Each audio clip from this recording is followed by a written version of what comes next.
Once again, thank you for staying with us on Report Desk Africa. Now, the Independent National Electoral Commission, INEC, conducted off-cycle governorship elections in 3 states last Saturday, which we did cover extensively, the 11th of November 2023. Now, the just concluded gubernatorial elections in Imo State, Bayelsa, as well as Kogi State have raised concerns due to the allegations of irregularities, which only affected some polling units across the 3 states. Although there have been no reports of widespread violence or ballot snatching that could have substantially impaired the integrity of the votes cast or the declaration of the winners, but the widely reported voter apathy and voter inducement are of major concern to many Nigerians. And we will be joining our guest now, who will be helping us understand why this is as it is. Joining us now on News Central is our correspondent, Marvelous Obomanu, who covered the elections in Kogi State. And we also have Austin Azu, who was in Bayelsa State, and Chinwe Ugele, who was present in Imo State. So we have all states represented here today. Thank you so much, gentlemen and lady, for joining us. Thank you very much. My pleasure to be part of the program today. It's a pleasure to have you join us as well. I mean, you all did an amazing job covering the elections from the different areas that you were covering from. I think that it's very important to say that, I mean, we're glad that you're back and you're safe, because we did hear that it was sort of a very chaotic, even though it was low-key election. So once again, thank you for joining us and welcome back. Thank you very much. Thank God for joining Mercy. All right. I mean, we are glad that you all are safe amidst all the challenges that you experienced on field. I mean, like they say, it's part of the job, but we must also endeavor to keep safe. And then I would not be a party to saying it's a part of the job when your lives are at risk. I believe that this is a platform where we can begin to air the challenges that journalists face to join elections, because elections are not complete without journalists. So I'll begin by asking, I'll start with Chinwe, because I mean, I'm going to be a little bit biased. I'm a woman, so I'm going to start with a woman. So Chinwe, you were on ground to cover the elections across, I mean, in Imo State particularly. In a nutshell, tell us about your experience while you were there to cover the elections. Thank you very much for having me on today's show. My experience, I'm not sure, is different from that of other journalists who were in Imo State to cover the experience. It wasn't a personal thing. It was what the job brought at the moment. It was that of fear. You know, if I said I wasn't scared at some moment, I would be telling lies. So it was that of fear, it was that of anxiety, not knowing what would, happen the next moment. And then it was, like, because of the turnout of voters, which was apparently poor and low, it looked like a Cold War. So you didn't know what to expect.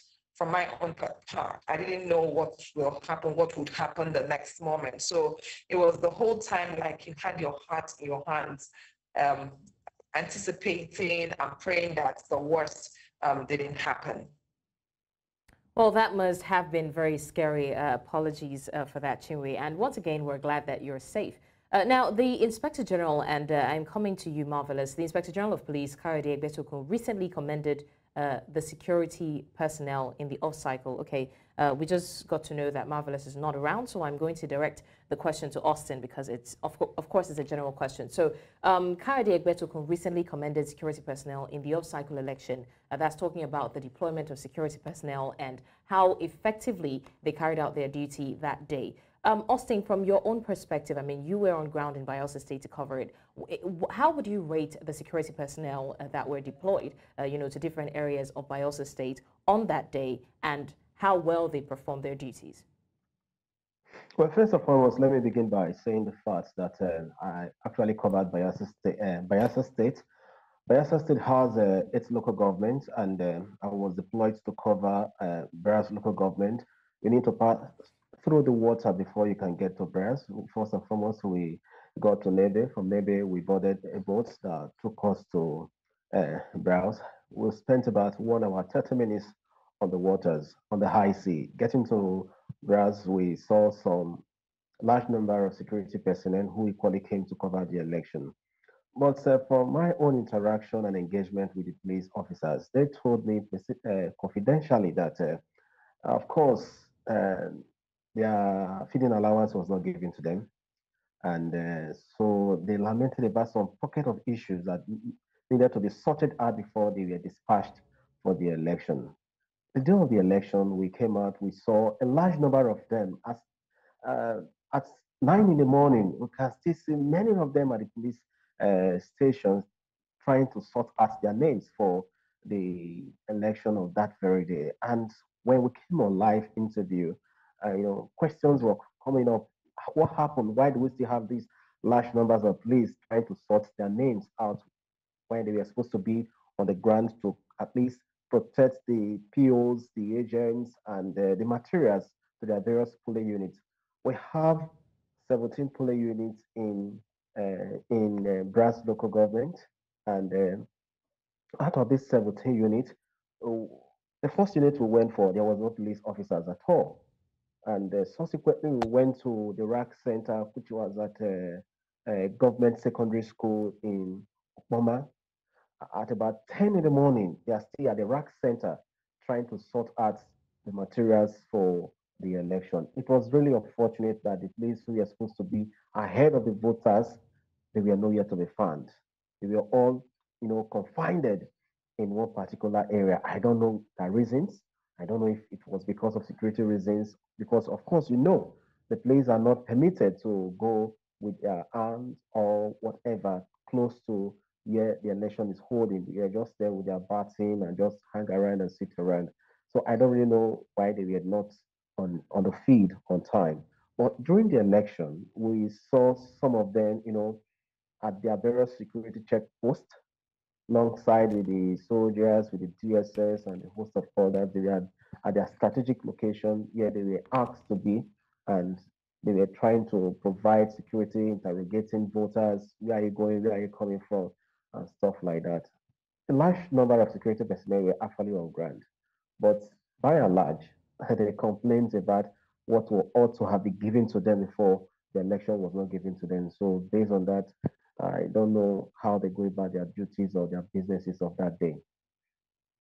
Okay, we understand that Marvelous is back online. Marvelous, we had a very unfortunate incident with you while you were covering the elections in Kogi State.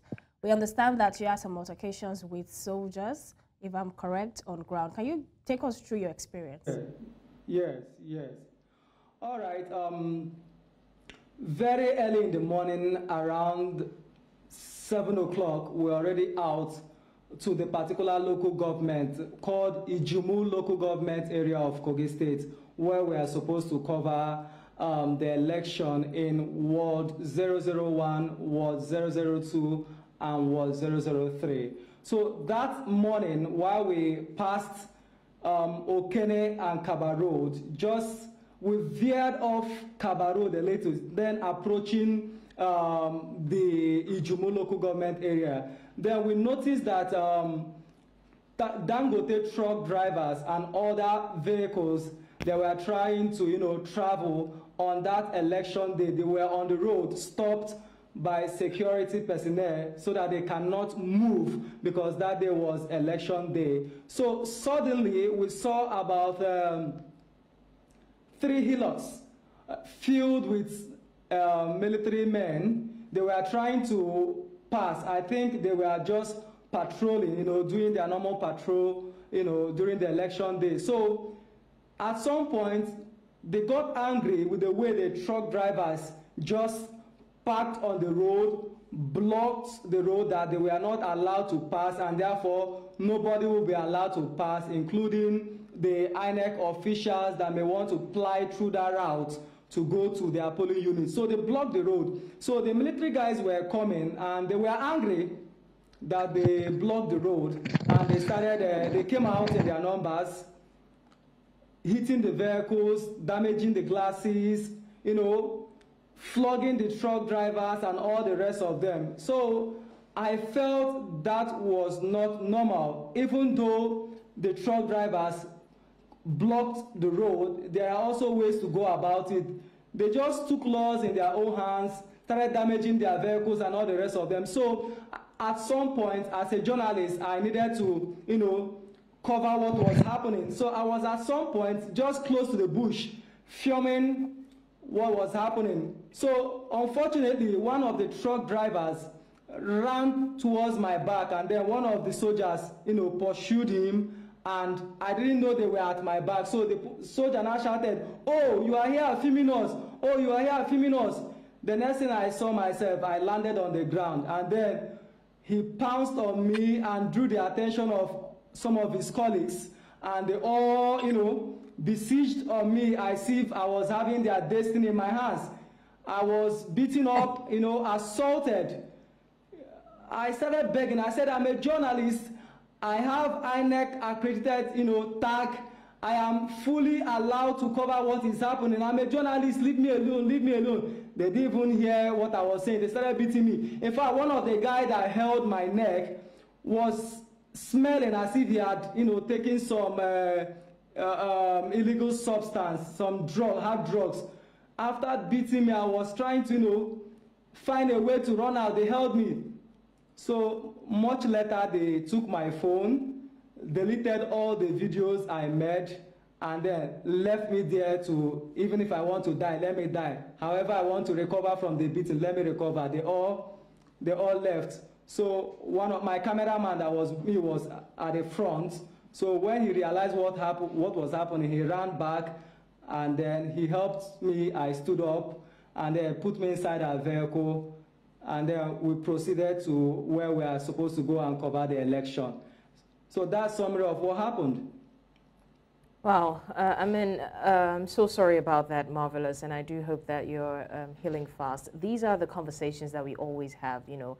The issue of press freedom is not something that is well respected in so many African countries. It's so sad that we have a lot of power-hungry, power-drunk people up there, you know, as security personnel and all that, and they don't even care whether or not you have the tag. If you even hold a placard, they will still do what they will do, and it's so disheartening, and it is a conversation that we need to keep having as journalists until it sinks into the minds of people that we're actually people who should be conduits between the government and the people, and not to be treated, you know, as such. I don't think anybody even deserves to be treated that way, exactly, to be honest, and it's just sad, like I said earlier. But Chinwe, let me come back to you now. From your coverage, right, let's talk about the preparedness of the electoral body itself, that's the INEC.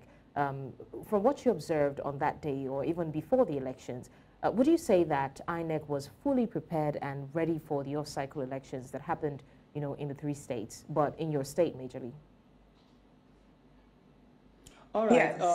You know, reason being that INEC, you know, after the general elections in February, this off-cycle election naturally, you know, came easy for them because they had already prepared. Remember, the same budget that was made for the general election was also the same, is still the same budget that was used for the off-cycle election. So it was as if everything had been prepared the same time the general elections were being prepared. So INEC in Imo State did everything from what I saw prior to the 11th of October. All the materials were available. They were distributed to the various local government areas up to the wards, you know. So I didn't experience issues of late arrival of materials at polling centers. Not in one polling unit that I visited did I see people complain or see people standing and waiting for officials.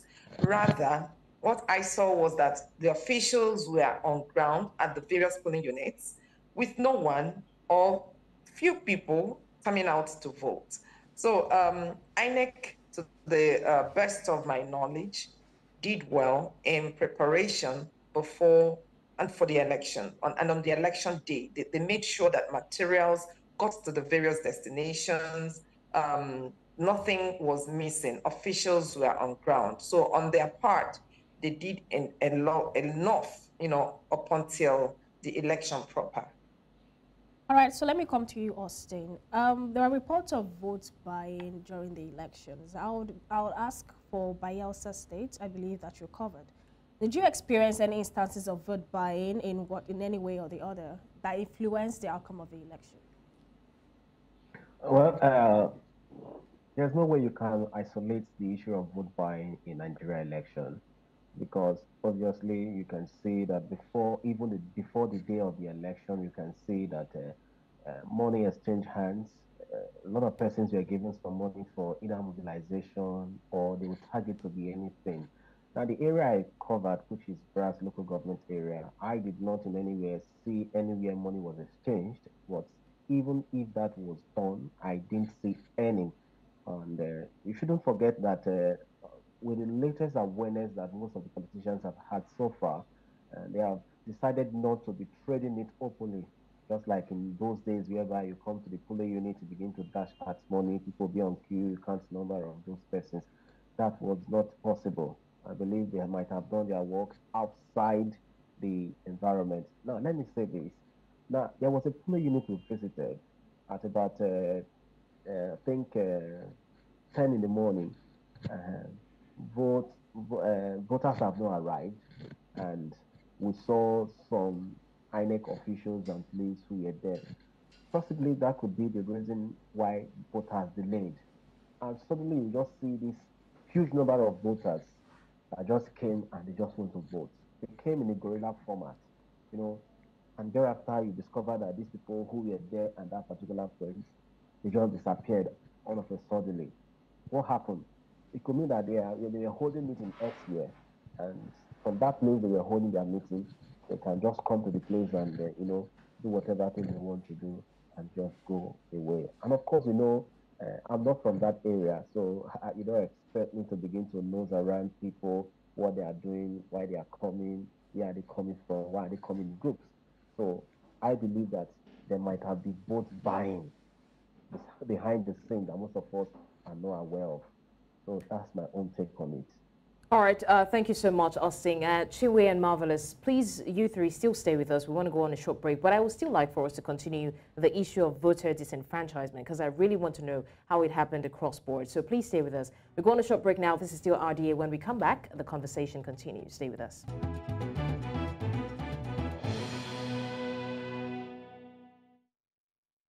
Thank you for staying with us. It's still Report Desk Africa, and we have been talking about the off-cycle elections in Bayelsa State, Imo State, and Kogi State, and of course with our correspondents who were on ground to give us updates as the elections unfolded. Now, I did mention that we're still going to stay on the issue of voter disenfranchisement, and I'm going to come to you, Marvelous, because we did hear that it happened, although in Bayelsa and Imo State as well, but let's focus on Kogi State now. I'll take Kogi State, for example. My mom was at Ogre Magongo to vote, and at the end of the day, they were not allowed to vote. And we heard of that instance happening a lot, in different angles, different parts of Kogi State. What do you have to say about voter disenfranchisement in your state?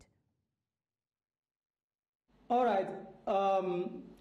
Voter disenfranchisement is something that comes with elections, especially if the people get wind or are tired, or if they suspect that particular election will not be credible. But let me tell you firsthand what happened in Kogi State, how the voter disenfranchisement all started. I don't know if you are privy to the report last week Tuesday that some people did allege, and for us, we witnessed it as well, that all the hotels in Kogi State were all booked down. Even there are some that when you see obviously that the rooms are empty, the keys are hanging just at the front desk office, but they'll tell you they've all been booked. So I met with one of the front admin officers in one of the hotels where we went to. She said that the incumbent governor, talking about Yaya Bello, had instructed them that they should not give anybody any accommodation. So both the journalists, the observers that are coming into the states to have first-hand information of what is going to happen on the election state were denied access to the state, because once you come to the state, you don't know.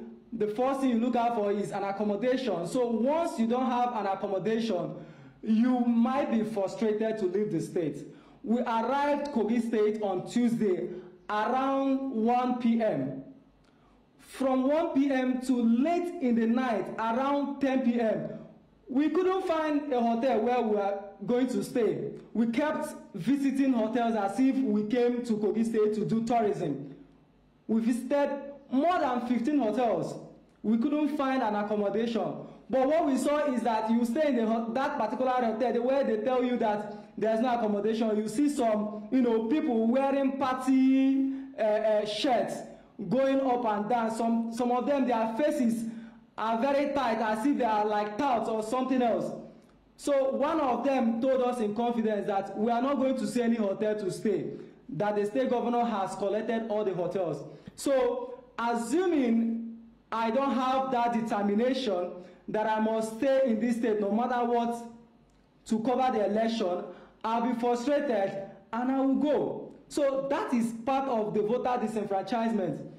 Secondly, on the election day, some security operatives mounting roadblocks were obviously seen telling voters to go back. They didn't allow voters to have access to their polling units. They say there is curfew, go back. And some people are now asking, if you present your PVC and they've seen your unit where you're supposed to vote, they should have allowed you to go in and vote, but they stopped people from going to vote, that they should go back. That is it on the other hand. Secondly, if you get to the polling unit, you will see some people who were actually supposed to be at the polls casting their ballots, but they are there just like speculators looking at what is happening. Some of them are even, playing football. And I met some of them like, today is election day, and it is your civic responsibility. It is your civic duty to participate in the polls. And one of them said, bros, let me tell you the truth. We are tired of participating in the electoral process in Nigeria. He now asked me that, did I not witness what happened in the last election, where the electoral umpire at the end of the day, went back, from the electoral guidelines they have earmarked as part of the regulation. Some of them also said that what is the need participating in an election that at the end of the day, what they chose, who they voted for during the polls will not be the winner. Rather, it is now the law court that will determine who wins an election. So that all right, Marvelous, I'm afraid I might have to interject in our elections you are now. What is causing it. Yeah, thank you, Marvelous. As much as I'm enjoying your story, I'm sorry I might have to interject because I would like to get an update from Chinwe, who covered Imo State. We know that in Imo, the incumbent governor came back, got the seat to rule Imo State again for the next 4 years. Do you think the power of incumbency played a vital role for those who emerged winners? I'm talking about Hope Uzodinma now for Imo State. Of course. The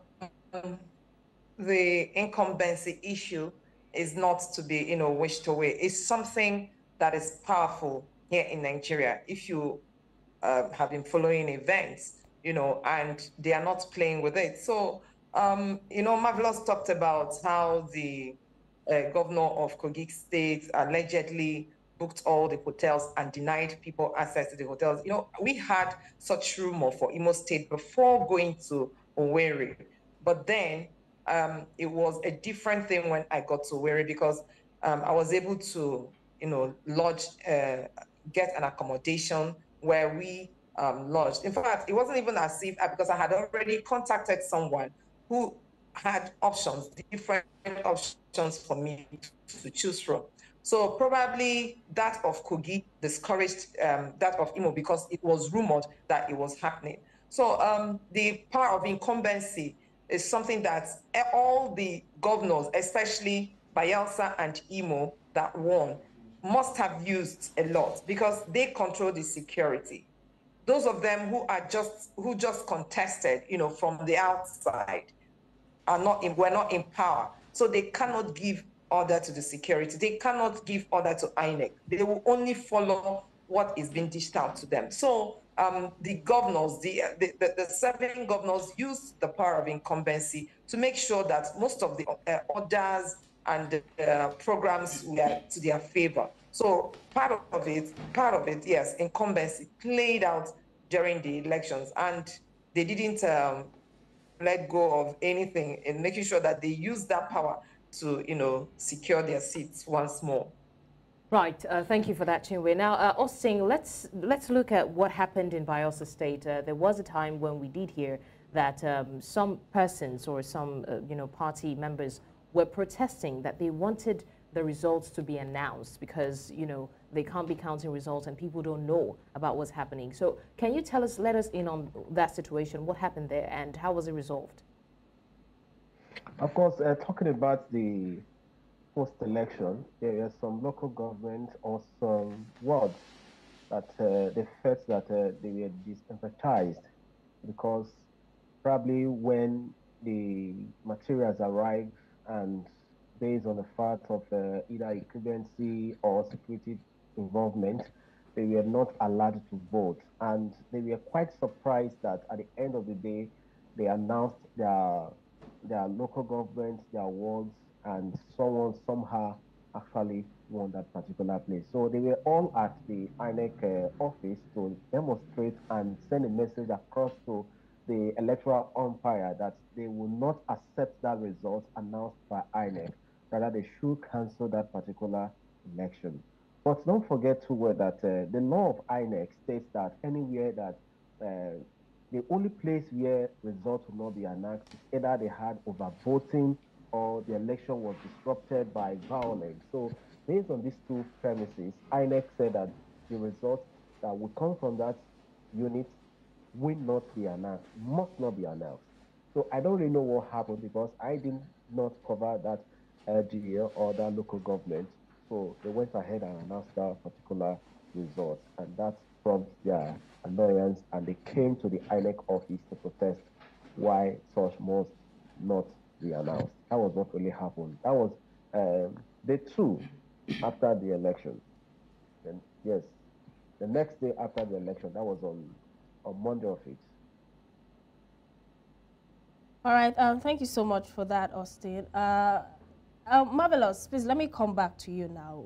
Also in Kogi State, we know that even though the incumbent governor did not, was not part of the candidates, but we saw that his influence played a role with whoever emerged the winner of Kogi State.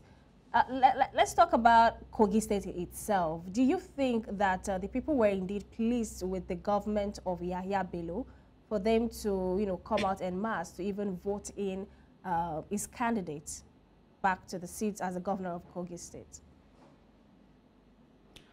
All right, very quickly, you can't underplay godfatherism in Nigerian politics, where an outgoing governor or a governor who must have served out his 1 term or 2 term will bring out a candidate, in quotes, anointed candidate that would take over the helm of affairs in the state.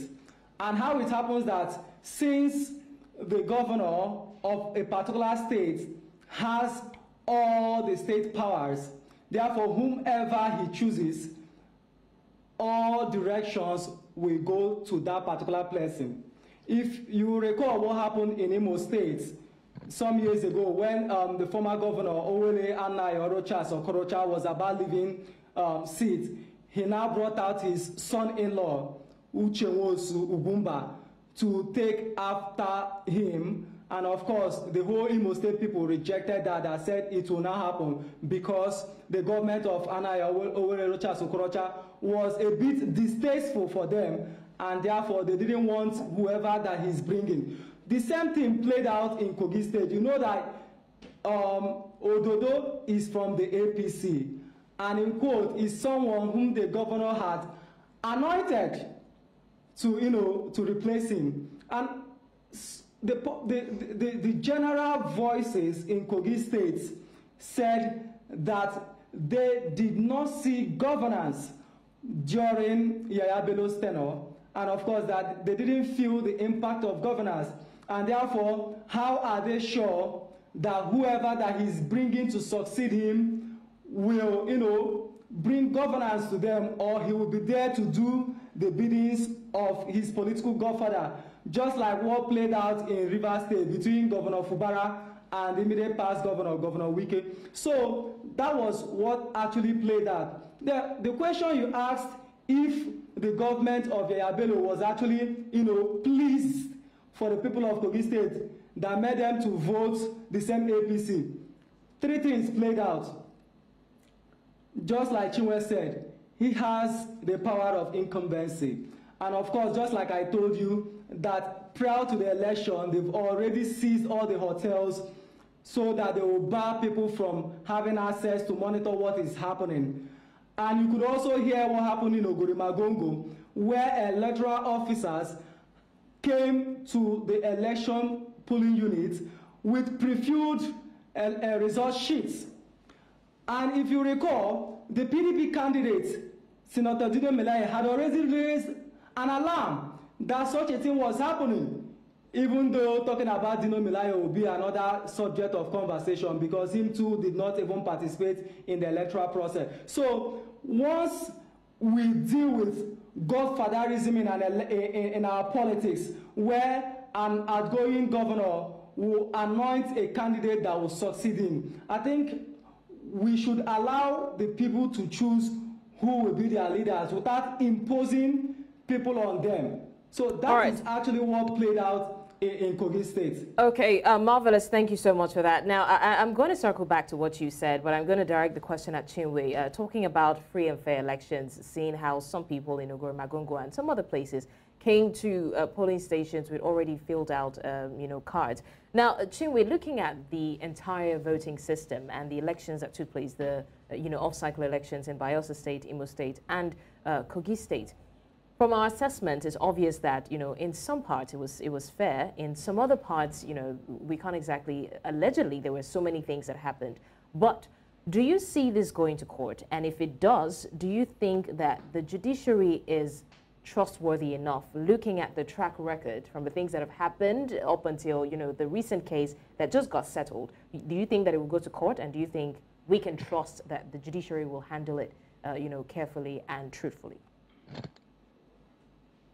In fact, during the election or immediately after the elections, I did say that it's not even about what I trust or what I believe will happen next.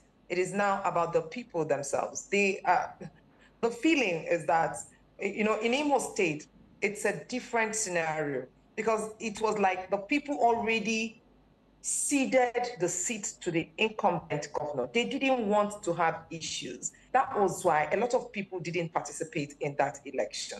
Those who could have voted against him did not come out to vote. And so that also gave the incumbent leverage to do whatever they did on that election day or before the election. So going to court now by the candidates, well, it may happen, because as Nigerians and as people, you know how elections are in this part of the country.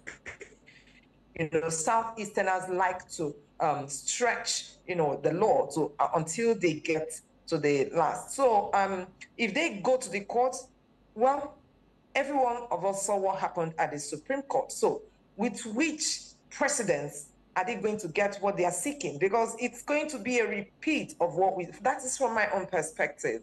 I do not think anything different is going to happen, because there is evidence, there are evidences, it's there, that there are places where elections never took place, that there are places where people didn't turn up because of fear of insecurity, because there was so much security that the security put fears in the electorate. And so they decided to stay home and watch events unfold. So any one of the candidates now seeking to, challenge the results from INEC at the tribunal will be doing that just to exercise.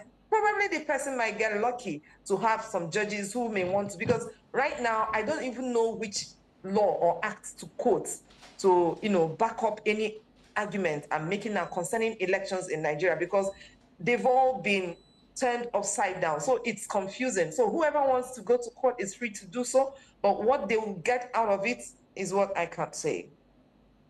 All right, thank you so much for that update, Chinwe. So generally, I'll be asking a general question, and I'll start with Austin. I would like to get a general assessment of this election. Do you believe that the election was free, fair, and credible? And then how should we, let's just rate the performance of INEC, security personnel, party agents, voters generally. What's your general assessment of the election, starting with Austin? Yeah, first and foremost, let me say this for free, that there's no free and fair election anywhere in the world, neither in Nigeria, because you must have had interference from power that beings.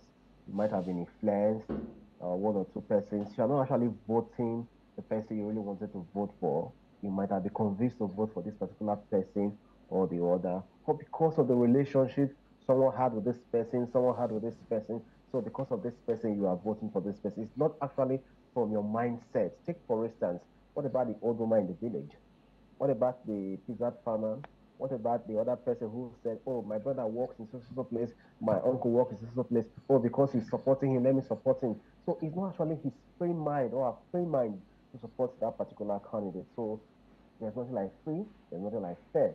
Now, it can be violence-free. That's understood. And of course, you can see that people might not be happy with the system and they want to change the narrative. But because of the power that being, they cannot come out, because if they come out, they will be whipped with the hot stick. So because of the fear of the unknown, you see a lot of them just blame to themselves.